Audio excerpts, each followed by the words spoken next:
Durante su propia boda, un hombre empuja a su esposa embarazada frente a todos y levanta una botella de vino, dispuesto a lanzarla. Ese instante lo cambia todo. Ella, Clara Vega, no es una mujer cualquiera.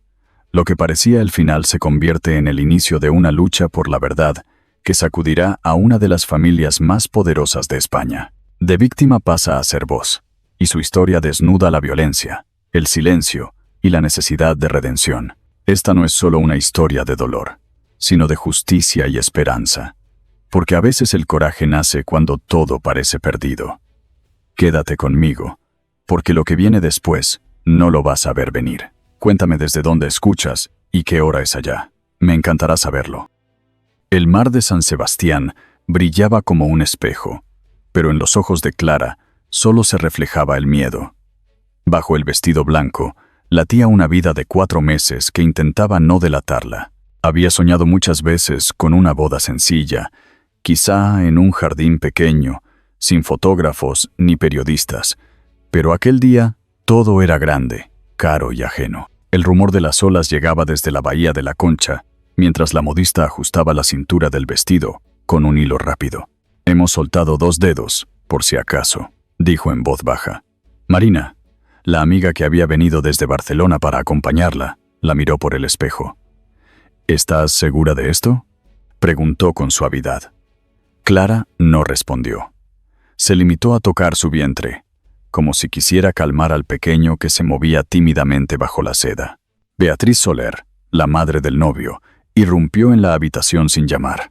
Olía a perfume caro y a nervios contenidos. «Sonríe siempre. Nadie debe sospechar nada», ordenó mientras colocaba el velo con precisión quirúrgica. Clara asintió, sabiendo que cualquier palabra equivocada podía estropear la ceremonia. Beatriz representaba la perfección social de Madrid, la esposa del empresario que todo el mundo admiraba, y no permitiría que un embarazo antes del matrimonio manchara el apellido Álvarez.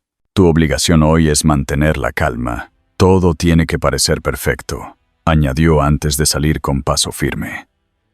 Cuando la puerta se cerró, Marina suspiró. Es increíble cómo hablan de amor y solo piensan en las apariencias. Clara se forzó a sonreír, aunque por dentro sintió un vértigo que no era del embarazo sino del futuro. El salón del Hotel María Cristina estaba lleno de flores blancas y luces cálidas. Los invitados brindaban con copas de té hexacoli, los músicos afinaban violines y el aire olía a mar y a colonia francesa. Javier Álvarez, alto, impecable, caminaba entre los invitados como un actor en su propia película. Saludaba a todos, besaba mejillas, estrechaba manos, y cuando sus ojos encontraron los de Clara, esbozó una sonrisa calculada. Le ofreció el brazo y susurró: «Mira a la prensa, amor. Que vean que somos felices». Ella lo tomó, consciente de que las cámaras captaban cada movimiento. A su alrededor, el murmullo de los comensales se mezclaba con la música y el tintinear de los cubiertos. El padre de Javier, don Rafael, los observaba desde una mesa cercana. Había en su mirada algo más que orgullo, una sombra de preocupación que apenas se dejaba notar entre los aplausos. Durante el banquete, Clara apenas probó bocado. Las conversaciones giraban en torno a negocios y veranos en Marbella. Beatriz intervenía en todo, corrigiendo el orden de las fotos, ajustando los manteles, sonriendo a los periodistas. «No te levantes mucho», le susurró a Clara en una pausa. «Podrías marearte». Javier bebía vino con los socios de su empresa tecnológica. Hablaba de cifras, de contratos, de éxitos. A cada palabra suya, las risas de los hombres se volvían más ruidosas. Clara miró el reloj. Faltaban solo unos minutos para el vals. En la esquina del salón, Marina le hizo una seña de ánimo. «Respira», murmuró sin voz. Clara asintió, alisando el velo. Cuando comenzó la música, Javier la tomó de la cintura con una firmeza que dolía. «No te tambalees», murmuró, y siguieron el ritmo ante los aplausos. Las luces del techo reflejaban destellos en su rostro, y ella sintió que el aire se volvía escaso. «¿Te pasa algo?», preguntó él entre dientes, sin dejar de sonreír para las cámaras. «Nada. Es el calor», respondió. En realidad, sentía una presión en el pecho, una mezcla de miedo y náusea. La orquesta cambió a un tono más rápido, y por un instante creyó que el suelo se movía. Se agarró al hombro de Javier, y el murmullo se transformó en un silencio tenso. «No arruines este día», le dijo él, apretándole la mano hasta el dolor. Marina se acercó con discreción, fingiendo ajustar el velo. «Necesita sentarse», dijo a un camarero. Javier fingió asentir y la acompañó a la mesa, sonriendo otra vez para los fotógrafos. Don Rafael se levantó, pero Beatriz lo detuvo con un gesto. «Está bien, solo está nerviosa», murmuró sin mirarlo. Desde la ventana, el mar seguía brillando bajo la luz de la tarde. Clara respiró hondo, cerró los ojos y pensó en la vida diminuta que llevaba dentro. Quiso creer que aquel día sería el comienzo de algo bueno, pero el presentimiento era más fuerte que la esperanza. Afuera, el cielo se oscureció poco a poco. El violín volvió a sonar y los invitados retomaron las conversaciones, pero el primer trueno del verano resonó desde el mar, presagio de tormenta. El tintinear de copas se quebró en un instante. La música del cuarteto se detuvo como si el aire se hubiese congelado. Clara cayó al suelo, y el vino rojo se extendió sobre el mármol como una mancha viva. Nadie comprendió qué había pasado al principio. Algunos invitados se levantaron, otros fingieron no mirar. Javier permaneció quieto, con la botella aún en la mano. En su rostro había una mezcla de rabia y sorpresa, como si no entendiera lo que acababa de hacer. La lluvia fina comenzó a golpear los cristales del salón y las luces reflejaron el rojo del vino como si todo el lugar respirara vergüenza. Minutos antes, la discusión había empezado por una tontería. Clara había saludado a un antiguo compañero de universidad, un hombre de barba gris que la felicitó por el embarazo sin saber que era un secreto. Javier lo escuchó, y su sonrisa se volvió una mueca. «¿Quién es ese?», preguntó en voz baja. «Un amigo, solo vino a felicitarme», respondió ella. Pero él no la escuchaba. «Siempre hay un amigo en tus historias», murmuró entre dientes. Clara intentó cambiar de tema, pero él se acercó demasiado. «¿Así es como te comportas en nuestra boda?», dijo, y el tono de su voz atrajo miradas. «Por favor, Javier, estás bebiendo demasiado». Fue entonces cuando la empujó, un gesto rápido, impulsivo. El golpe fue seco, y el silencio posterior, insoportable. Marina fue la primera en reaccionar. «Clara», corrió hacia ella, ayudándola a incorporarse. Los músicos miraban desconcertados, sin saber si continuar. Beatriz Soler se levantó, impecable, y ordenó con voz firme: «Que vuelva la música». Fue un mareo. Todos tranquilos. Su control era casi inquietante. Algunos camareros obedecieron, y el violín retomó una melodía suave mientras la sangre se mezclaba con el vino en el suelo. Don Rafael se acercó, pero Beatriz le susurró: «Por favor, no hagas un escándalo. La prensa está afuera». El hombre se detuvo, apretando los puños. El doctor del hotel, que estaba entre los invitados, se inclinó sobre Clara. «¿Puede levantarse?», preguntó. Ella asintió con esfuerzo. «Siento que el bebé se mueve mucho. Vamos al hospital, por precaución». Javier, aún con la botella en la mano, la soltó sobre la mesa y se acercó. «Voy contigo», dijo con una voz extraña, más temblorosa que arrepentida. Marina lo miró con desprecio. «Qué generoso», susurró. En el coche hacia el hospital Donostia, la lluvia se hizo más intensa. Javier conducía en silencio. Clara respiraba con dificultad, la mano sobre el abdomen, mirando por la ventana empañada. Cada gota de agua le recordaba que algo dentro de ella podía romperse. En urgencias, el doctor Manuel Ortega la recibió. Era un hombre sereno, de mirada amable. «Tranquila, vamos a hacerte una ecografía». Javier quiso entrar, pero el médico lo detuvo con educación. «Espere fuera, por favor». Clara se quedó sola, mirando el monitor donde una forma pequeña y luminosa se movía dentro de su cuerpo. «El bebé está bien», dijo el doctor. «Tienes contracciones leves. Es una amenaza de aborto, pero sin sangrado. Necesitas reposo absoluto durante al menos 10 días». Ella asintió, con lágrimas contenidas. «¿Fue una caída accidental?», preguntó él con voz neutra. Clara dudó. «Sí, fue un accidente». El médico la miró un segundo más de lo necesario y escribió algo en su informe. Posible origen traumático. Cuando Javier volvió a entrar, fingía preocupación. Lo siento, Clara. Fue un mal momento. Ella no respondió. El doctor explicó el tratamiento, recetó calmantes suaves y recomendó evitar el estrés. Debes descansar. Nada de viajes ni discusiones. Beatriz llegó poco después con un ramo de flores. Qué susto, hija. Menos mal que todo está bien. Clara la observó y sintió un vacío en el pecho. Sabía que la mujer no lo decía por cariño, sino por imagen. Marina, en cambio, se mantuvo al lado de la cama. No estás sola, ¿vale? Clara le apretó la mano sin hablar. Esa noche, en la habitación del hospital, la televisión murmuraba sin sentido. Javier se quedó dormido en el sillón, con la chaqueta sobre la cara. Clara giró la cabeza hacia la ventana. Las luces del puerto parpadeaban a lo lejos, reflejadas en el cristal. Recordó la voz del médico repitiendo «reposo absoluto» y pensó que quizás no se trataba solo del cuerpo. Tal vez también debía descansar de la mentira, del miedo, de la forma en que el amor se había transformado en control. A su lado, el parte médico descansaba doblado sobre la mesita. En la última línea se leía con tinta azul: «Revisión en 2 semanas». A la mañana siguiente, Beatriz habló con el personal del hotel. Nada de comentarios a la prensa. Fue un mareo, ¿queda claro? Los camareros asintieron, algunos por miedo, otros por costumbre. Héctor Ramos, jefe de seguridad, escuchó la conversación desde el control de cámaras.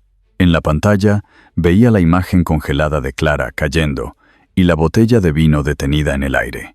Sabía que aquello no era un mareo. Esperó a que todos se fueran, introdujo un pendrive en el sistema y copió los archivos de esa noche. Cuando guardó el dispositivo en su bolsillo, miró al mar a través de la ventana y dijo en voz baja: «Algún día esto servirá de prueba». De la brisa marina al aire denso de Madrid, Clara volvió a una jaula más grande. La ciudad, con su bullicio de coches y terrazas llenas de gente, parecía un lugar ajeno a lo que le había ocurrido. El penthouse del barrio de Salamanca era amplio, luminoso, con muebles de diseño y ventanales enormes que daban a la calle Serrano, pero a ella le resultaba sofocante. La primera mañana después del regreso, despertó con la sensación de no poder respirar. Las cortinas estaban cerradas, y Javier revisaba su teléfono sentado al borde de la cama. «He hablado con mamá», dijo sin levantar la vista. «La prensa no ha sabido nada. Te quedas aquí unos días, sin visitas ni llamadas». El médico fue claro: «Necesitas reposo». Su tono no admitía réplica. Clara asintió en silencio. No era solo reposo lo que él quería, era control. El informe del doctor Ortega estaba sobre la mesa. Amenaza de aborto leve, decía. Reposo absoluto. Evitar estrés. Clara lo había leído tantas veces que ya podía recitarlo de memoria. En la cocina, una asistenta le preparaba infusiones de manzanilla y le dejaba las pastillas a la misma hora cada día. Beatriz llamaba cada mañana para dar instrucciones. Nada de televisión ni redes sociales. No hables con nadie que no sea de confianza. La prensa está esperando cualquier gesto. La voz de Beatriz sonaba amable, pero era una orden disfrazada de preocupación. «Por supuesto, señora», respondía Clara con cortesía automática. Luego colgaba y se quedaba mirando la taza de té hasta que el vapor desaparecía. Marina intentó llamarla varias veces, pero Javier le había quitado el móvil.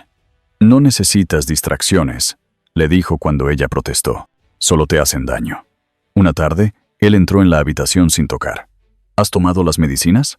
«Sí», respondió. «Bien. Recuerda que lo hago por ti y por el bebé». Luego salió, cerrando la puerta con un clic que sonó más fuerte de lo normal. Clara se levantó despacio, caminó hacia la ventana y apartó un poco las cortinas. En la calle, una pareja reía junto a una heladería. Un niño perseguía una pelota.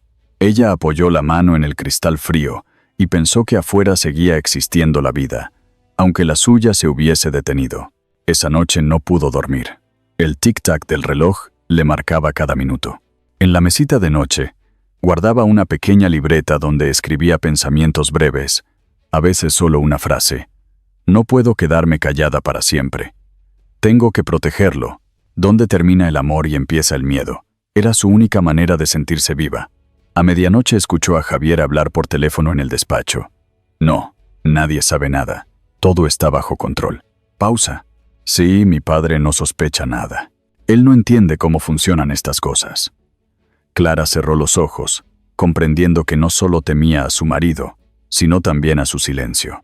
Al día siguiente, mientras tomaba el desayuno, un hombre con traje oscuro llamó al timbre. Beatriz, que había venido temprano, abrió la puerta. Señora Campos, qué sorpresa. La visitante era una mujer de unos 50 años, cabello corto, mirada firme. Soy Teresa Campos, abogada del señor Rafael Álvarez. Vengo por asuntos familiares. Clara la observó desde el pasillo. Teresa le sonrió brevemente, como quien saluda a alguien que necesita calma. «¿Podríamos hablar a solas?», pidió. Beatriz dudó, pero aceptó. En el salón, Teresa bajó la voz. «Su suegro está preocupado. Sabe que algo ocurrió en la boda. ¿Puede contarme lo que pasó realmente?». Clara respiró hondo. «Fue un accidente. Me caí». Teresa no la interrumpió, solo anotó algo en su libreta. «¿Y este parte médico?», preguntó, mostrando una copia del informe. «Dice posible origen traumático». Clara no contestó. «Entiendo», dijo la abogada, cerrando la libreta. «Si necesita ayuda, me encontrará en este número». Le dejó una tarjeta sobre la mesa. Cuando Teresa se fue, Beatriz reapareció con gesto severo. «No le hagas caso. Rafael se mete en todo. Tú céntrate en recuperarte». Luego se marchó al cuarto de Javier. Clara tomó la tarjeta y la escondió dentro de su cuaderno. Por primera vez en semanas, sintió una chispa de esperanza. Esa noche, mientras escuchaba el rumor lejano del tráfico madrileño, imaginó que alguien al fin creía en ella. En otra parte de la ciudad, Marina estaba en un café del barrio de las Letras. Frente a ella, el jefe de seguridad del hotel, Héctor Ramos, sostenía un pequeño pendrive. «Aquí está todo», dijo en voz baja. 3 cámaras distintas. La grabación tiene sello de hora y metadatos. No puede manipularse. Marina lo tomó con cuidado. «Gracias, Héctor. Esto puede salvarla». Él asintió. «No lo hago por ella. Lo hago porque tengo 3 hijas, y si un día algo así les pasa, quiero que alguien tenga el valor de ayudar». Marina guardó el dispositivo en el bolso y pagó la cuenta dejando unas monedas sobre la mesa. «Gracias otra vez». Al salir, respiró el aire cálido de junio y pensó que la verdad empezaba a tener forma. Esa noche, Clara escribió una última línea en su libreta. «A veces el silencio duele más que los gritos». Se asomó al balcón, mirando las luces de la ciudad. En la calle, los bares cerraban. Los vecinos se despedían con 2 besos. El aire olía a jazmín y a verano nuevo. Javier apareció detrás de ella, la abrazó por la espalda y susurró: «Eres mía, y nada cambiará eso». Clara permaneció inmóvil, pero en sus ojos había algo distinto, una determinación silenciosa. Cuando el timbre sonó de nuevo, ella giró la cabeza. En la puerta, Beatriz abría con gesto tenso. Una mujer de traje oscuro entró con paso firme. Teresa Campos, otra vez. Su mirada se cruzó con la de Clara, y sin decir palabra, ambas comprendieron que algo estaba a punto de cambiar. El pendrive brillaba bajo la lámpara del despacho de Teresa Campos, tan pequeño y tan peligroso como una bomba silenciosa. La abogada lo había recibido de Marina esa misma tarde en un café de la calle Goya. Afuera, el tráfico de Madrid rugía con su ritmo habitual de finales de junio, mientras dentro del local solo se oía el sonido del café cayendo en las tazas. «Esto lo cambia todo», dijo Marina en voz baja al deslizar el dispositivo sobre la mesa. Teresa lo guardó sin abrirlo, consciente de que la verdad debía mirarse solo una vez, en el momento justo. «¿La familia del marido sabe algo?», preguntó. «El padre quizá, la madre, imposible. Controla todo». Teresa asintió. «Entonces actuaremos con cuidado». Pagaron dejando un par de monedas de propina y se despidieron con 2 besos. Esa noche, el despacho de Teresa estaba casi vacío. Las luces del edificio se reflejaban en el cristal y la ciudad parecía un mar de faros lejanos. Insertó el pendrive en el ordenador y respiró hondo. En la pantalla apareció el salón del Hotel María Cristina, la mesa con copas de vino, la música de fondo. De pronto, el empujón, la caída, la botella levantada, el gesto de pánico. Teresa apartó la vista y dejó que el video siguiera unos segundos más. Cuando terminó, lo cerró con un clic firme. Abrió una carpeta de documentos legales y redactó una nota. Denuncia urgente. Posible delito de violencia de género con pruebas audiovisuales y parte médico. Guardó todo en una carpeta digital y levantó el teléfono. Don Rafael contestó al tercer tono. ¿Qué ocurre, Teresa? Ella no buscó rodeos. Tiene que verlo con sus propios ojos. No hay duda de lo que pasó. Su hijo empujó a su esposa embarazada. Hay video y un informe médico firmado por el doctor Ortega. Hubo silencio al otro lado. Finalmente, Rafael respondió con voz baja. Envíemelo, esta noche. Teresa colgó, preparó un correo cifrado y adjuntó el archivo. En el asunto escribió 2 palabras. Debe saberlo. En ese mismo momento, en el penthouse de Madrid, Clara intentaba conciliar el sueño. Javier dormía a su lado, respirando pesadamente después de beber demasiado. Ella giró el rostro hacia la ventana. La luna iluminaba una esquina del cuarto, y el aire olía a vino y perfume caro. Se incorporó despacio, con cuidado de no despertarlo, y caminó hasta el salón. En la mesa estaba la carpeta médica. La abrió. Leyó otra vez el diagnóstico. Amenaza de aborto leve. Reposo absoluto. Control ecográfico cada 2 semanas. Tocó su vientre, sintiendo un movimiento leve. Resiste, pequeño, susurró. El silencio era tan profundo que podía oír su propio pulso. De repente, oyó pasos. Beatriz apareció en la puerta, envuelta en una bata color marfil. ¿Qué haces levantada? Clara se sobresaltó. No podía dormir. No deberías estar de pie. Vas a perder al bebé si sigues así. El tono era autoritario, no de preocupación. Clara guardó el informe, tratando de evitar una confrontación. Beatriz la observó con frialdad. Sé que hablas con Marina. No lo hagas más. Ella no entiende lo que significa pertenecer a esta familia. Solo es una amiga, precisamente por eso. Las amigas hacen preguntas, y aquí nadie debe preguntar. Se dio la vuelta y añadió sin mirar atrás. El silencio te salvará, créeme. Cuando Beatriz desapareció por el pasillo, Clara se quedó inmóvil. Pensó en las palabras del médico, en las de Marina, y en la sensación constante de estar viviendo una mentira. Al día siguiente, cuando la asistenta trajo el desayuno, escondió un pequeño papel dentro del cuaderno. Era el número de teléfono que Teresa le había dejado en su primera visita. Esa tarde, mientras Javier estaba en una reunión, la llamó desde el teléfono fijo. «Soy Clara Vega», dijo nerviosa. «Necesito hablar con usted». Teresa respondió sin dudar. «Estoy aquí. ¿Puede salir de casa?» «No, me vigilan». «Entonces hablaremos así. ¿Está usted segura de lo que va a hacer?» «No del todo, pero ya no puedo callar». A la misma hora, Marina estaba en su apartamento de Barcelona, revisando sus correos. Entre los mensajes nuevos, uno de Teresa. «El video se ha enviado. Está en buenas manos». Marina exhaló, aliviada. Miró por la ventana, donde el sol caía sobre el Lake Champlain. Sabía que la historia apenas empezaba, pero por primera vez sentía que había esperanza. Por la noche, el ambiente en el penthouse se volvió denso. Javier regresó irritado. «¿Con quién hablaste hoy?», preguntó mientras dejaba las llaves. «Con nadie». «No me mientas». Clara bajó la mirada. «Te dije que no necesito a nadie más». «Soy suficiente para ti», añadió él, acercándose demasiado. Ella retrocedió un paso, temiendo otro arrebato, pero Javier solo suspiró, cansado, y se sirvió una copa de vino. «Todo irá bien si obedeces, Clara. Todo». Cuando él se fue a dormir, ella se encerró en el baño y se miró al espejo. No se reconocía. Sus ojos tenían un brillo distinto, una mezcla de cansancio y decisión. Dejó correr el agua del grifo para disimular el sonido y marcó un número en voz baja. «Soy yo otra vez», dijo cuando Teresa respondió. «Quiero denunciar». Al otro lado, la abogada habló con calma. «Mañana presentaré la denuncia en el juzgado de guardia. Con tu parte médico y el vídeo, nadie podrá negarlo. Mantente tranquila y finge normalidad».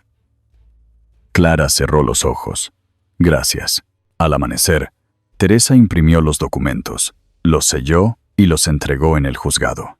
La ciudad despertaba entre claxones y olor a pan recién hecho. Cuando salió del edificio, el sol de Madrid iluminaba los tejados con un resplandor dorado. Respiró hondo y murmuró: «Por fin empieza la verdad».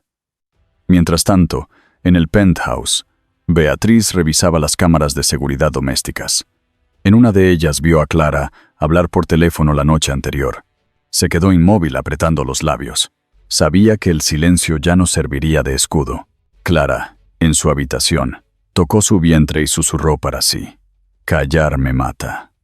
Afuera, la ciudad seguía su curso, ajena al temblor que estaba a punto de romper el equilibrio de una familia entera. Rafael vio el vídeo 3 veces. La primera apenas entendió lo que veía, la segunda intentó buscar una explicación, y en la tercera ya no miraba, solo escuchaba el sonido del golpe y el silencio posterior. La vergüenza era más fuerte que cualquier palabra. En su despacho del Grupo Álvarez, el aire olía a madera encerada y a café frío. El tráfico rugía a lo lejos en el Paseo de la Castellana. Teresa Campos permanecía frente a él, con el mismo gesto sereno con el que se afrontan los hechos irreversibles. «Lo siento, don Rafael. Sé que esto no es fácil, pero ya está presentado el documento de denuncia en el juzgado de guardia. También entregué el parte médico y una copia del vídeo con sello digital. No se puede alterar». Rafael asintió despacio. «Gracias, Teresa. Ha hecho lo correcto». Ella lo miró un instante y luego bajó la voz. «Lo difícil viene ahora. Tendrá que decidir si defiende a su hijo o a la verdad». El hombre se quedó solo. En la pared colgaba una fotografía antigua de su familia. Él más joven, con Beatriz y un Javier de 6 años, sonriendo en una playa de Bilbao. Se acercó al retrato, lo observó durante un largo minuto y luego lo colocó boca abajo sobre la mesa. Su asistente tocó la puerta. El señor Javier ha llegado. Rafael respiró hondo. «Que pase». Javier entró con paso firme, el traje impecable, el perfume intenso. «¿Querías verme, padre? He tenido un día complicado». Rafael lo observó en silencio antes de hablar. «Explícame esto». Puso el portátil frente a él y presionó play. En la pantalla apareció el salón del hotel, el empujón, la botella, la caída. Javier apartó la vista apenas un segundo. «Eso no fue así». Clara se mareó. Fue un malentendido. No sé quién manipula eso, pero es falso. Rafael lo miró con una mezcla de tristeza y rabia contenida. «No digas mentiras en mi cara. He hablado con el médico. He visto el informe. La empujaste, Javier. Estaba embarazada». «No te pongas dramático, padre. Fue un accidente». Las mujeres exageran todo. Además, no pasó nada grave. «¿Nada grave?», repitió Rafael. «La humillaste frente a todos. La hiciste sangrar y mentiste para salvar tu nombre. ¿Así es como crié a un hombre?». Javier levantó la voz. «Me criaste para ganar, para no mostrar debilidad. Tú mismo me enseñaste que la reputación lo es todo».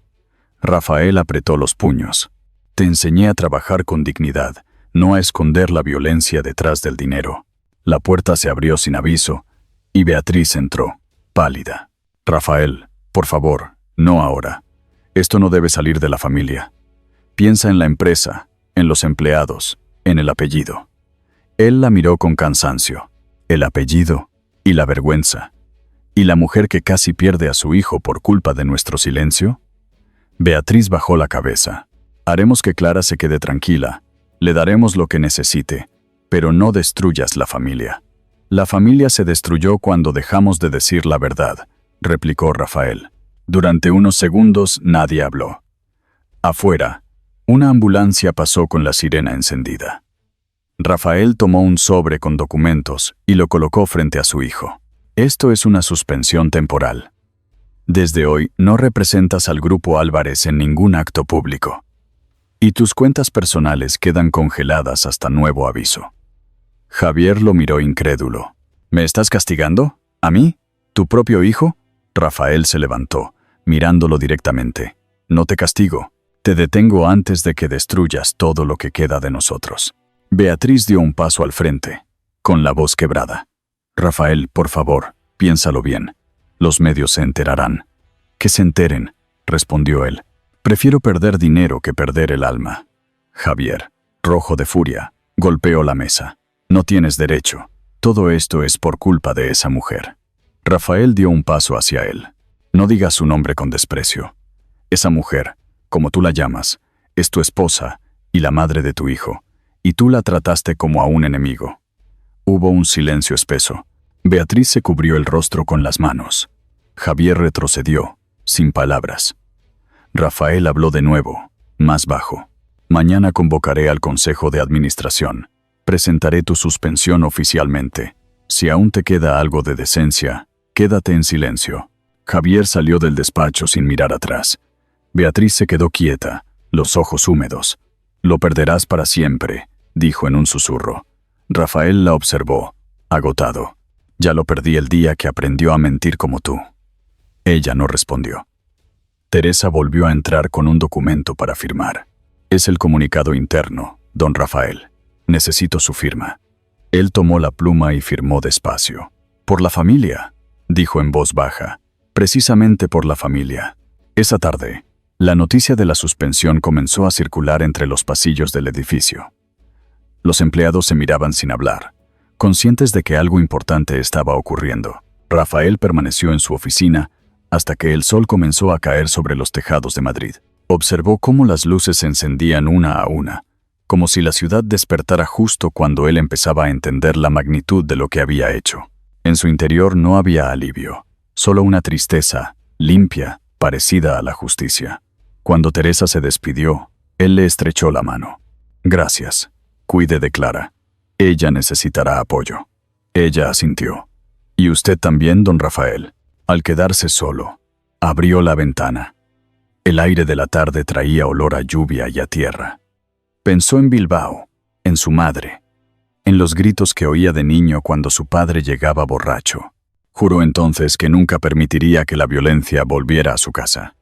Tardó demasiado en cumplirlo, pero esa promesa seguía viva. Cerró la ventana, tomó el teléfono y marcó un número. Teresa, ayúdela a salir de Madrid esta noche. Que nadie sepa dónde va. Yo me encargaré del resto. Luego apagó las luces y por primera vez en mucho tiempo se sintió en paz. Afuera, la ciudad seguía su curso, ajena a la batalla silenciosa que acababa de librarse entre un padre y su propio pasado. La maleta era pequeña, pero pesaba como una vida entera. Clara la preparó con movimientos lentos, sin hacer ruido, doblando con cuidado la poca ropa que le quedaba limpia. Guardó también la libreta donde había escrito sus pensamientos durante aquellos meses de encierro y el pequeño sonajero que había comprado en secreto. En la mesa del salón, Teresa Campos la esperaba con una carpeta marrón. Aquí tienes todo. Tu documento de identidad, el parte médico, algo de dinero en efectivo y el informe que presentaremos en el juzgado de Madrid cuando sea el momento. No hables con nadie y apaga el teléfono. Esta noche nadie debe saber que te vas. Clara asintió, sus ojos cansados pero firmes. ¿Y si Javier regresa antes? Teresa la miró con calma. No lo hará.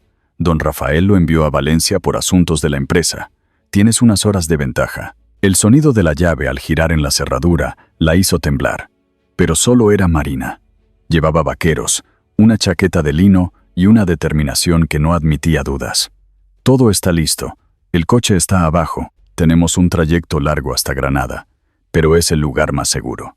Rafael tiene una casa allí, fuera de la ciudad, rodeada de olivos. Clara abrazó a Teresa con gratitud. Gracias por no abandonarme. No me des las gracias aún, hija. Aún falta lo peor. Bajaron por la escalera de servicio para evitar al portero. Afuera, Madrid dormía bajo un cielo sin estrellas. Marina abrió la puerta del coche y el aire cálido de junio entró con olor a asfalto. Durante los primeros kilómetros nadie habló. El silencio se mezclaba con el sonido del motor y el roce del viento. Clara miraba por la ventanilla las luces que se alejaban, sintiendo cómo cada kilómetro la separaba del miedo. ¿Cómo te sientes?, preguntó Marina, sin apartar la vista de la carretera. Cansada, pero aliviada. Todo saldrá bien. Granada es tranquila. Allí nadie te buscará. Pasaron el control de peaje y la autopista A4 se extendió ante ellas como una línea infinita. Pararon en una gasolinera cerca de Valdepeñas para descansar. Dentro del pequeño bar, el camarero limpiaba vasos y el aroma a café, recién hecho, llenaba el aire. 2 cortados y tostadas con tomate, por favor, pidió Marina. El hombre asintió. Clara bebió el café despacio. Hacía meses que no probaba algo tan simple y tan reconfortante. Gracias por esto, dijo en voz baja. No me lo agradezcas. Hoy por ti, mañana por cualquiera. De regreso al coche, el amanecer comenzó a teñir el horizonte de un rosa pálido. Clara cerró los ojos un momento, dejando que el sol le tocara la piel. Pensó en su hijo, en lo cerca que había estado de perderlo, y en la promesa que se había hecho a sí misma.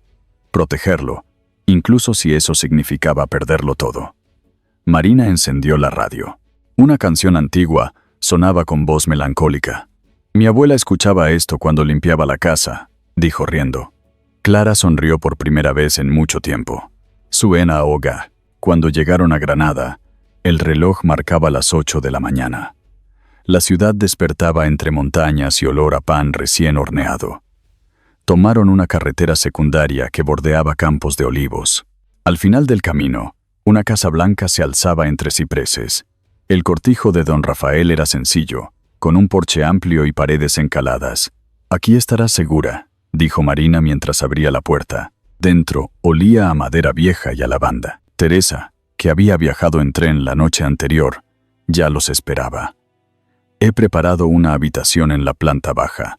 El doctor Ortega llegará por la tarde para revisarte. Clara recorrió la casa en silencio. En el patio había una fuente pequeña y el sonido del agua la tranquilizó. Hacía tiempo que no oía un silencio así, dijo. Teresa sonrió. El silencio no siempre es miedo, a veces es libertad.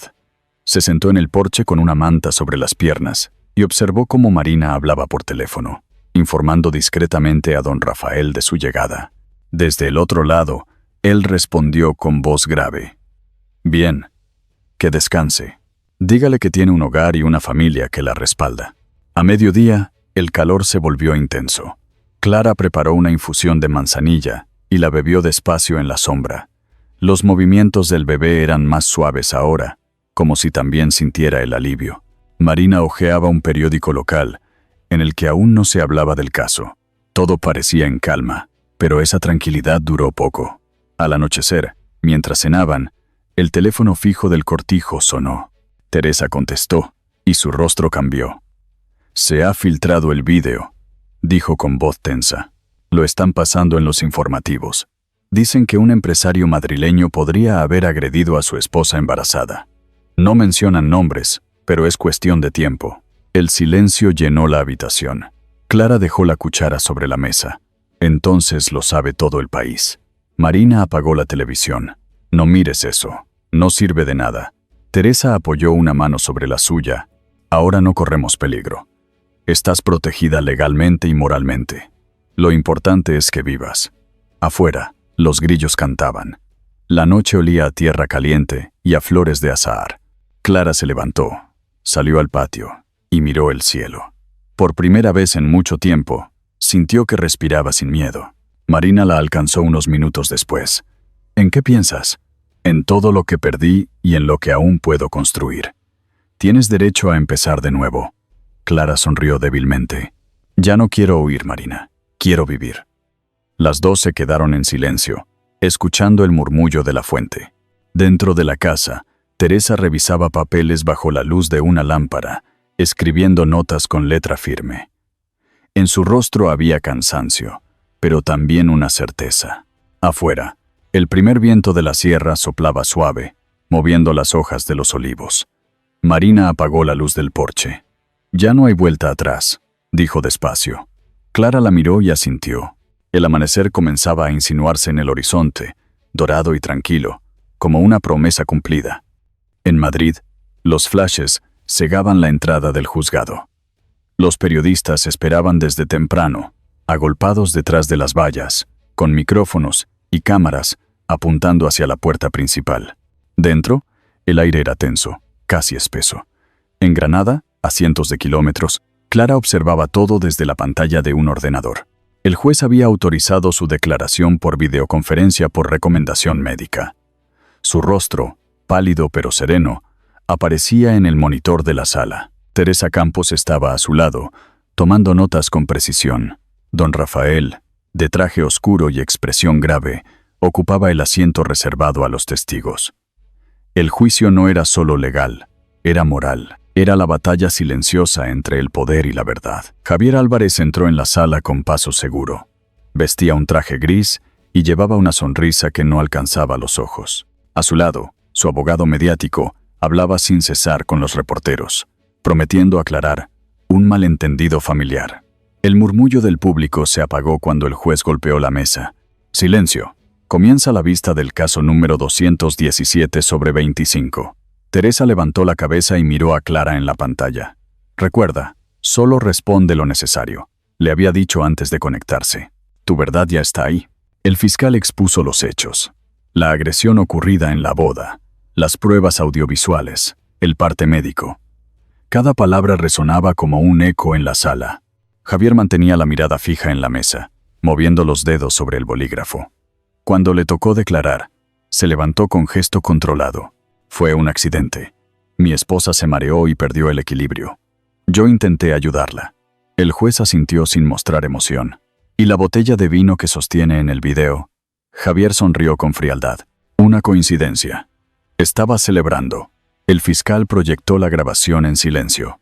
En la pantalla, el salón del hotel, el empujón, el gesto de miedo. Nadie habló durante ese minuto eterno. Cuando terminó, el juez se ajustó las gafas. Queda claro el contexto. Continuemos. Luego fue el turno de Clara. La conexión mostraba su rostro desde Granada. Tenía el cabello recogido, las manos entrelazadas sobre el regazo. Cuéntenos lo ocurrido la noche del 27 de mayo. Su voz era tranquila, aunque en cada palabra vibraba un temblor. Estábamos discutiendo. Él me acusó de cosas que no eran ciertas. Me empujó. Caí. Sentí dolor. Pensé que había perdido al bebé. Un silencio reverente llenó la sala. ¿Intentó pedir ayuda? No podía. Me quitaron el teléfono. Me dijeron que guardara silencio por el bien de la familia. El juez bajó la mirada, y por un momento, la tensión se convirtió en respeto. Don Rafael se levantó entonces. Su declaración era la más esperada. Caminó despacio hacia el estrado. Señoría, no vengo a justificar a mi hijo. Vengo a decir la verdad. Vi el video. Escuché a los testigos. No hay duda. Lo que se ve es una agresión. Y no hay apellido ni fortuna que cambie lo que eso significa. La sala permaneció inmóvil. Su voz, grave y contenida, llenó el espacio con la autoridad de quien ha vivido más de lo que quisiera. He dedicado mi vida a construir una empresa que diera orgullo a mi familia, pero de nada sirve si mi hijo no entiende el respeto. Prefiero perder todo antes que ser cómplice del silencio. Beatriz, sentada en la última fila, bajó la cabeza. Una lágrima rodó por su mejilla, invisible para los fotógrafos. Javier la miró un segundo, esperando apoyo, pero ella no se movió. Cuando el abogado defensor intentó hablar, su voz sonó hueca. Mi cliente ha colaborado en todo momento y lamenta lo ocurrido. El juez pidió orden. El tribunal no está aquí para evaluar remordimientos, sino hechos. Teresa entregó los documentos finales. El parte médico del doctor Ortega, el certificado del Hospital Donostia, las pruebas periciales del video, autenticado con metadatos. Todo es verificable, su señoría. El juez los revisó sin prisa. La sesión se prolongó casi 3 horas. Afuera, la prensa esperaba el veredicto provisional. Dentro, la atmósfera era densa, cargada de verdades que pesaban demasiado. Finalmente, el juez habló con voz firme. El tribunal decreta la medida cautelar de orden de alejamiento. El acusado no podrá acercarse a menos de 500 metros de la víctima durante un periodo inicial de 2 años. Además, queda suspendido el derecho de representación familiar en las empresas del Grupo Álvarez mientras dure la investigación penal. El sonido del mazo marcó el final de la audiencia. Nadie aplaudió, nadie respiró. Javier bajó la cabeza, mudo. Don Rafael se volvió hacia Beatriz. El silencio también golpea, dijo despacio. Ella no respondió. Se levantó, buscó la mirada de Clara en la pantalla y susurró apenas audible. Perdóname. Clara asintió, sin rencor. Teresa colocó una mano sobre su hombro, como quien cierra una herida.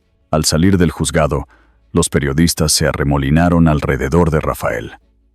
«Señor Álvarez, su empresa perderá millones», gritó uno.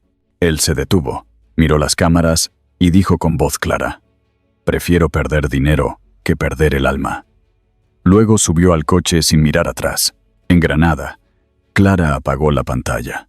El eco de las palabras de Rafael le quedó grabado en el pecho. Se recostó en la silla y acarició su vientre. Afuera, el sol caía sobre los campos de olivos y un grupo de niños jugaba en la calle. Por primera vez en mucho tiempo, el miedo se disipó. Teresa se acercó con una sonrisa leve. «Ha terminado, al menos por ahora». Clara asintió. «Sí, pero lo importante no fue el juicio. Fue ver que alguien se atrevió a decir la verdad». La abogada la miró con afecto. «A veces, la verdad tarda, pero siempre llega». Esa noche, don Rafael cenó solo en su casa.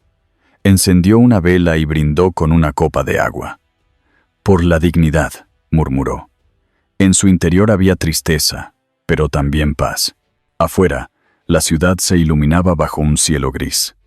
Clara, en Granada, se quedó dormida escuchando el canto de los grillos. En sus sueños, la voz de Rafael sonaba como una promesa. El alma, al fin, podía limpiarse. El corazón de Clara seguía el ritmo del monitor fetal. Cada pitido era una promesa de vida, pero también un recordatorio del miedo. Afuera, el calor de agosto envolvía Granada como una manta ardiente, y el aire del hospital olía a desinfectante y a esperanza. El doctor Ortega se acercó con una sonrisa tranquila. «Todo está bien, Clara. Mateo es fuerte, pero debes mantener la calma. Tienes 35 semanas.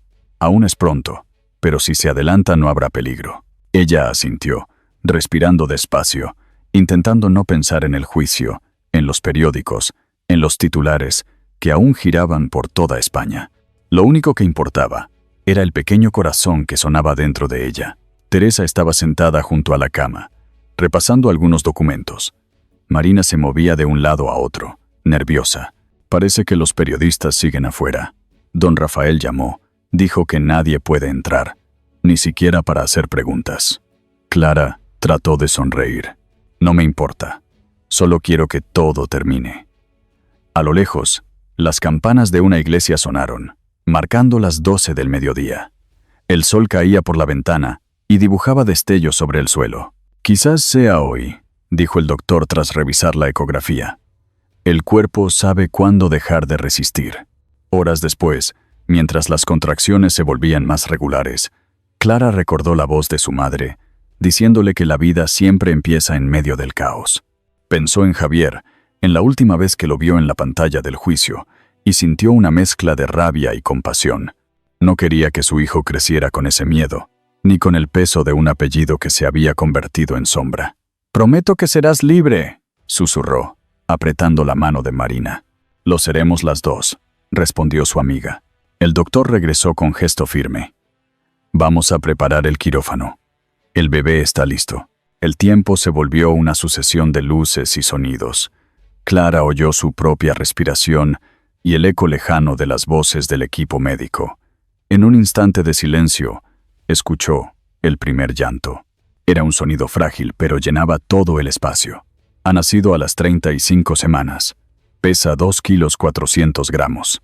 Está perfectamente», anunció el doctor. Teresa, que esperaba fuera, exhaló aliviada. Cuando Clara vio a su hijo por primera vez, su mundo cambió de forma. Lo tomó en brazos y sintió que todo lo oscuro se disolvía. «Hola, Mateo», dijo con lágrimas suaves. «Eres mi regalo del cielo». Don Rafael llegó al hospital esa misma tarde. Caminaba despacio, con una caja de flores y un rostro que mezclaba orgullo y humildad. Cuando entró a la habitación, Clara dormía con Mateo en el pecho. Marina lo recibió con una sonrisa cansada. «Has sido valiente», dijo. «Más de lo que imaginas», respondió él. Se acercó despacio y miró al pequeño. «Mi nieto sí llevará el apellido con honor». Luego dejó las flores sobre la mesa y permaneció unos minutos en silencio. Cuando Clara despertó, lo encontró sentado junto a la ventana. «Gracias», murmuró ella. «No me dé las gracias, hija. Fue usted quien salvó lo poco que quedaba de nuestra familia». Ella sonrió. No quería salvarlos, solo quería sobrevivir. Rafael inclinó la cabeza. A veces, sobrevivir es la forma más digna de luchar. Por la noche, mientras el hospital dormía, el teléfono de Teresa sonó. Era Beatriz. ¿Cómo está?, preguntó con voz débil. Bien. Mateo nació sano. Del otro lado hubo un silencio largo. ¿Puedo hablar con ella? Teresa dudó un momento. Luego extendió el teléfono. Clara lo tomó con cautela. ¿Qué desea, señora? La voz de Beatriz tembló. Perdóname, hija. No tuve el valor de protegerte. He vivido toda mi vida creyendo que el silencio era una forma de mantener la paz, pero solo alimenta el miedo. Te pido perdón. Clara se quedó callada, mirando a su hijo dormido. Le agradezco sus palabras, pero no me debe una disculpa. Debe aprender a hablar antes de que el silencio lastime a otro. Beatriz sollozó. Lo intentaré. La llamada terminó, y Clara sintió que, por primera vez, el pasado empezaba a cerrarse. Al día siguiente, el sol entró por la ventana con una luz dorada. Rafael volvió con un sobre en la mano. Aquí están los papeles de la fundación. Quiero ponerle su nombre, Mateo. Servirá para ayudar a mujeres que pasaron por lo mismo que tú. Clara lo miró sorprendida. ¿Estás seguro? Más que nunca. Es hora de que nuestro apellido sirva para algo limpio. Teresa, que escuchaba desde la puerta, asintió. La justicia empieza cuando la verdad se comparte. El doctor Ortega entró a revisar a la madre y al bebé. Ambos están perfectos. Mateo es fuerte, como su madre. Clara acarició la mejilla del pequeño. Gracias, doctor. No me lo agradezcas. Este niño nos recuerda que la vida siempre encuentra su camino. Por la tarde, cuando el hospital quedó en silencio, Marina encendió la televisión. En el informativo, aparecía un comunicado firmado por Beatriz Soler de Álvarez. En él reconocía su error y pedía perdón a las mujeres que habían callado por miedo a perder su reputación. Clara lo escuchó sin decir nada. Las palabras sonaban sinceras. Quizás todavía haya redención, dijo Teresa. Quizás. Clara besó a su hijo en la frente. Mientras él viva, habrá esperanza. Esa noche, el canto lejano de las cigarras llenó el aire. El corazón de Mateo latía tranquilo, acompasado al suyo. Afuera, Granada se preparaba para dormir. Clara cerró los ojos y dejó que el sueño la envolviera. En su último pensamiento antes de quedarse dormida, recordó la promesa que le había hecho a su hijo: nunca más vivir con miedo. Ahora sabía que había cumplido. Un año después, los olivos del Cortijo volvían a florecer. La primavera había llenado de luz los campos de Granada, y el aire olía a hierba fresca y a pan recién horneado. En la entrada principal, una placa de mármol blanco reflejaba el sol de la mañana. En ella se leía: Fundación Mateo. Por la dignidad, por la verdad, por la vida. Clara se detuvo frente a las letras y acarició el nombre de su hijo. En el patio interior se oía el murmullo de las fuentes y las risas de las voluntarias que preparaban la inauguración. Todo parecía sencillo, pero detrás de cada detalle había meses de esfuerzo, de papeleo, de noches sin dormir, y de la esperanza compartida por un grupo de personas que habían decidido transformar el dolor en algo útil. Don Rafael llegó puntual, apoyándose en un bastón de madera. Había envejecido un poco, pero su mirada seguía firme. Llevaba un traje claro y una corbata azul, sencilla, la misma que había usado en el juicio. «Está hermoso el lugar, hija», dijo al ver el jardín lleno de flores. «Usted lo hizo posible», respondió Clara. Él negó con la cabeza. «No, lo hicimos todos. El mérito es de quienes tuvieron el valor de hablar». Detrás de ellos, Marina ajustaba los micrófonos y comprobaba los últimos detalles de la exposición fotográfica que colgaba en las paredes del salón principal. Las imágenes mostraban rostros de mujeres sonrientes, algunas con cicatrices visibles, otras invisibles. Sobre cada retrato, una frase breve recordaba su historia. «Rostros de esperanza» era el título de la muestra. Teresa apareció poco después, con una carpeta bajo el brazo. «Ya está todo en orden legal», dijo con satisfacción. «La fundación está registrada y cuenta con apoyo del gobierno regional. Será un refugio, un lugar para empezar de nuevo». Clara la abrazó con fuerza. «Sin ti no habría llegado hasta aquí». «No digas eso. Tú hiciste el camino». En una esquina del patio, Héctor Ramos instalaba discretamente un sistema de cámaras y una red digital de seguridad. Cuando vio a Clara, levantó la mano en señal de saludo. Todo protegido. Nadie podrá usar estas imágenes sin consentimiento. Lo prometí. Gracias, Héctor, respondió ella. A veces, la seguridad también es una forma de cariño. Él sonrió. Y de justicia. La ceremonia comenzó con el sonido de una guitarra. Una joven cantaba una copla suave que hablaba de perdón y de valentía. Los invitados, vecinos del pueblo, periodistas locales y representantes de asociaciones, llenaban el patio. Don Rafael tomó la palabra primero. Su voz sonaba firme, sin el temblor de la edad. Hace un año, mi familia se rompió por el peso de la mentira. Hoy estoy aquí para demostrar que la verdad no destruye, sana. Esta fundación no lleva mi nombre, ni el de mi empresa. Lleva el nombre de un niño que nació en medio del miedo y que nos enseñó a todos que el amor y la dignidad pueden empezar de nuevo. Un aplauso cálido llenó el aire. Clara bajó la cabeza, con lágrimas silenciosas. Luego habló Marina. Contó cómo conoció a Clara, cómo guardó aquel pendrive durante semanas sin saber si debía entregarlo. Cuando decidí hacerlo, entendí que la amistad también puede ser un acto de justicia, dijo. Teresa, desde el fondo, asintió emocionada. Héctor observó en silencio, recordando la noche en que copió las imágenes del hotel. Cada uno, a su manera, había roto una cadena de miedo. Cuando Clara subió al estrado, el sol iluminó su rostro. Llevaba un vestido sencillo de lino blanco y una pulsera que le había regalado su madre antes de morir. No estoy aquí para hablar del pasado, comenzó.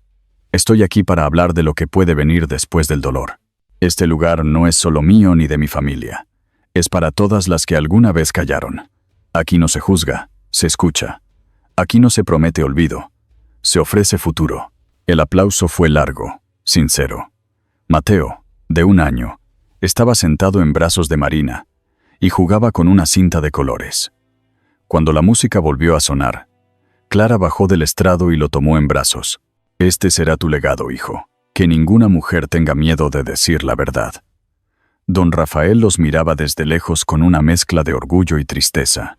Sabía que el tiempo no curaba todo, pero al menos había dado sentido a los años perdidos. Cuando la ceremonia terminó, Beatriz apareció discretamente en la entrada. Vestía de gris, el rostro cansado. Algunos la reconocieron, pero nadie dijo nada. Caminó despacio hasta Clara, que sostenía a Mateo en brazos. No sabía si debía venir, murmuró, pero necesitaba verlo, necesitaba verte. Clara la observó unos segundos. Beatriz extendió un sobre con una foto en blanco y negro. En ella, Clara aparecía sonriendo en el hospital, con el bebé recién nacido. Lo encontré entre mis cosas. Quiero que lo tengas. No pude ser una buena madre, pero quiero intentar ser una buena abuela. El silencio que siguió fue denso, pero no incómodo.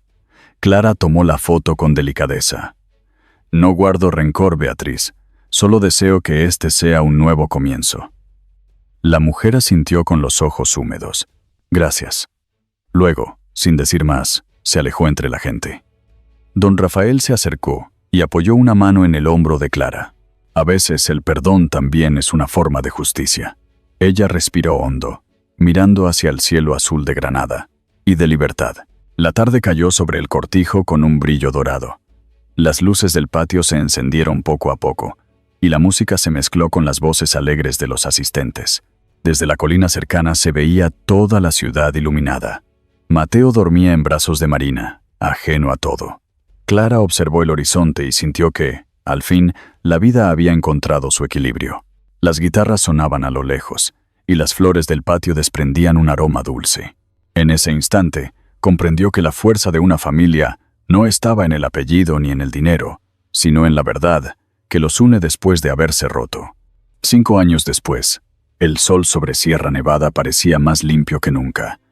La luz de verano bañaba los campos de olivos que rodeaban el cortijo, y el aire olía a pan tostado y a jazmín. En la cocina, Clara preparaba el desayuno mientras Mateo, de 5 años, dibujaba en la mesa de madera. Su pequeño rostro estaba concentrado en un papel lleno de colores. «Mira, mamá», dijo mostrando su dibujo. «Somos tú, el abuelo y yo, y aquí está el sol. Ella sonrió y acarició su cabello. Es precioso, hijo. En el dibujo había 3 figuras tomadas de la mano bajo un sol amarillo enorme. Aquella imagen sencilla contenía todo lo que había luchado por conseguir: paz, familia y una vida sin miedo. Don Rafael entró al salón con paso lento, apoyándose en su bastón. Su salud había comenzado a debilitarse, pero aún conservaba el mismo brillo en los ojos. «Buenos días, campeones», saludó con su voz grave. Mateo corrió hacia él y lo abrazó por la cintura. «Hoy vamos al río, ¿verdad, abuelo?» Rafael rió. «Claro, pero primero desayunamos. Las aventuras no se hacen con el estómago vacío». Clara sirvió café para él y leche tibia para el niño. Todo tenía un ritmo tranquilo, casi ritual. Afuera, el sonido de las cigarras se mezclaba con el canto de los pájaros. Después del desayuno, los 3 salieron al patio. El sol iluminaba las paredes encaladas y la fuente del centro lanzaba destellos de agua clara. Rafael se sentó en una silla bajo el olivo más viejo y observó a Mateo jugar con una pelota. «Tiene tu energía», dijo mirando a Clara. «Y tu mirada». Ella sonrió. «También tiene tu paciencia. Le hablas como si cada palabra fuera importante». «Porque lo es», respondió él. «Los niños recuerdan las palabras que se dicen con el corazón». Permanecieron en silencio unos minutos, disfrutando de la calma. El tiempo parecía haberse detenido en aquel rincón de Andalucía. Dentro del cortijo, la Fundación Mateo seguía viva. En la antigua bodega, ahora convertida en oficina, Teresa revisaba informes mientras Marina colgaba nuevas fotografías en la exposición permanente. Cada imagen contaba la historia de una mujer que había encontrado refugio y un nuevo comienzo. «Ya hemos ayudado a más de 300 familias», comentó Teresa mientras firmaba unos documentos. «Y seguimos creciendo». Marina sonrió. «No es solo la ayuda, es el ejemplo de Clara, lo que inspira». Teresa asintió. Su historia nos recordó que la justicia no está solo en los tribunales, sino en la capacidad de levantarse. Clara entró en la oficina un poco más tarde, con una cesta de limones en las manos. «He traído algo para hacer limonada», dijo riendo. «Esto parece más una familia que una fundación». «Quizás lo sea», respondió Marina. «Una familia elegida». Teresa levantó la vista del escritorio. «Eso es exactamente lo que somos». Por un momento, el silencio se llenó de complicidad. Desde una ventana, se veía a Mateo corriendo entre los olivos con una cometa azul. Su risa flotaba en el aire, ligera como el viento. Al mediodía, mientras el calor apretaba, Rafael se retiró a su habitación. Clara lo acompañó. En la pared había una fotografía de la inauguración de la fundación, con todos sonriendo bajo una bandera blanca. El anciano la miró con cariño. «He cometido muchos errores, hija, pero uno quise corregir a tiempo». Ella se sentó a su lado. «Usted cambió más de lo que imagina. Su valor nos salvó a todos». Rafael tomó su mano con suavidad. «El valor fue tuyo. Yo solo aprendí de ti». Cerró los ojos unos segundos, y el silencio de la habitación se llenó de paz. Clara comprendió que el tiempo del rencor había terminado. Por la tarde, se reunieron todos en el porche. Marina preparó té helado, y Teresa leía en voz alta una carta recién llegada. Una mujer de Sevilla agradecía la ayuda de la fundación. «Gracias a ustedes, mi hija y yo empezamos de nuevo. No sé cómo expresar lo que siento», decía la carta. Rafael la escuchó con una sonrisa. «Eso vale más que cualquier fortuna», comentó. «Las palabras sinceras siempre dejan huella».